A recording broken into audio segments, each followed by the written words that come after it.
now 1.2 million riders in Kenya. 9 out of 10 are used for commercial purposes, representing over 1 million jobs created. This increased demand for bikes has also attracted several companies that have set up assembly plants in Nairobi. This week on The Process, Nisi Imano takes us through the motorcycle assembling process.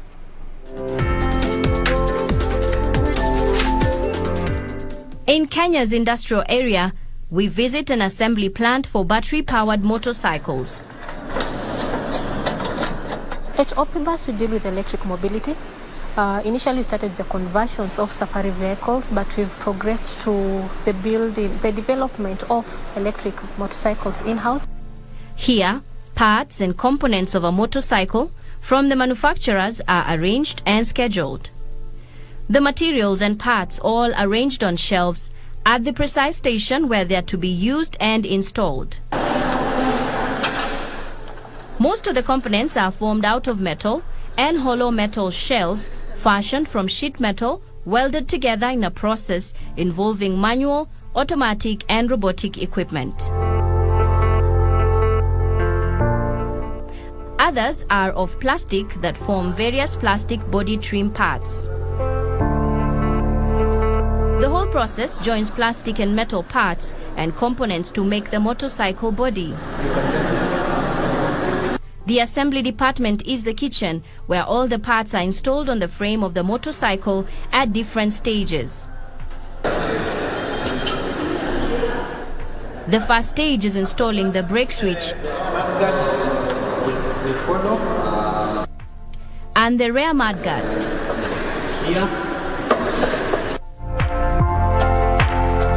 Then comes the motor and the brush bar.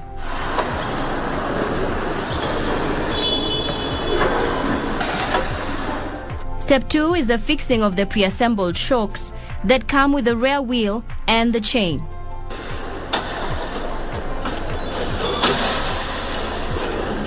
Station 3 is where the front fork, the front wheel and the front fender rear are placed onto the frame with bearings that are used to fasten the joints together. The moving parts are greased to avoid the wear and tear that might occur at that particular point of contact.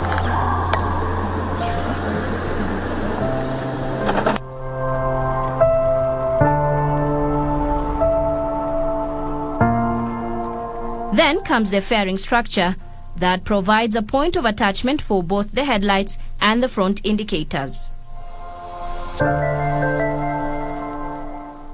Once that is done, the upper triple mount is placed. This forms a firm point of placing the handlebar and the steering bar. The handlebar comes with a pre-assembled ignition switch. This will be used to turn the bike on and off.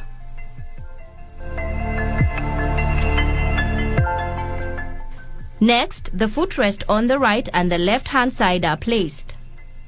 This is where the passenger or the rider would place his feet.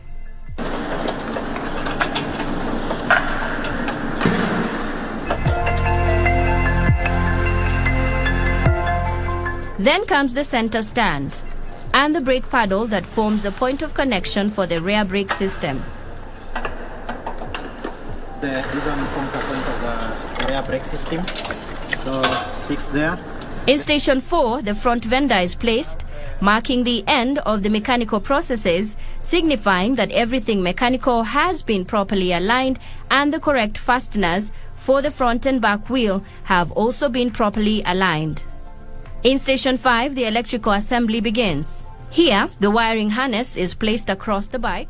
This forms the electrical part of the bike. Now the bike, at this point we are... All the power required for the bike passes through this wiring harness. All the electrical components must be correctly connected to the electrical harness. They are properly aligned, and then the correct shock have been placed in each and every fastener. That's what the wiring harness now forms the electrical part of the bike. All the power that is required with the bike has to pass through this. The controller is attached and mounted, and this is the brains of the bike. It gives instructions and coordinates the bike's movement. Next, the headlight is mounted and fastened, and we proceed to station 6, where all the electrical components must be checked and proper cable management done. This also forms part of the... This ensures that all the components function, preventing failures in the electrical connections.